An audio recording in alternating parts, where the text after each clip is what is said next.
નમસ્કાર. નવપ્રવાહ ગુજરાત ન્યૂઝમાં આપનું હાર્દિક સ્વાગત છે. સિનોર તાલુકાના ટિંબરવા ગામથી કરજણ તરફ જતી માઇનોર નર્મદા નિગમની મેઇન કેનાલ પસાર થાય છે ત્યાં ખુલ્લે આમ દેશી બાવળના વૃક્ષો કાપી નાખવાની ઘટના સામે આવી. વડોદરા જિલ્લાના સિનોર તાલુકામાં એક તરફ એક પેડ માં કે નામ જેવા અભિયાન દ્વારા વૃક્ષારોપણના મોટા કાર્યક્રમો યોજી પર્યાવરણ જાળવવાનો સંદેશ પાઠવવામાં આવે છે, ત્યારે બીજી તરફ સિનોર તાલુકામાં જ મહાકાય વૃક્ષોના નિકંદનની ઘટના સામે આવતા અનેક પ્રશ્નો ઊભા થાય છે.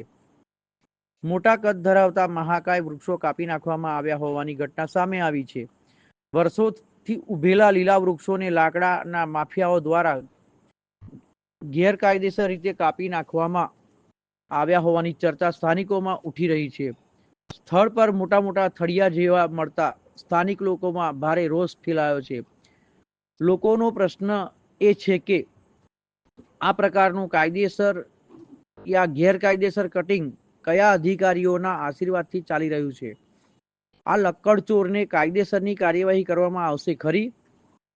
મળતી માહિતી મુજબ રાત્રિના સમયે લાકડા માફિયાઓ દ્વારા આ દેશી બાવળના લીલા વૃક્ષોનું ગેરકાયદેસર કટિંગ કરવામાં આવે છે.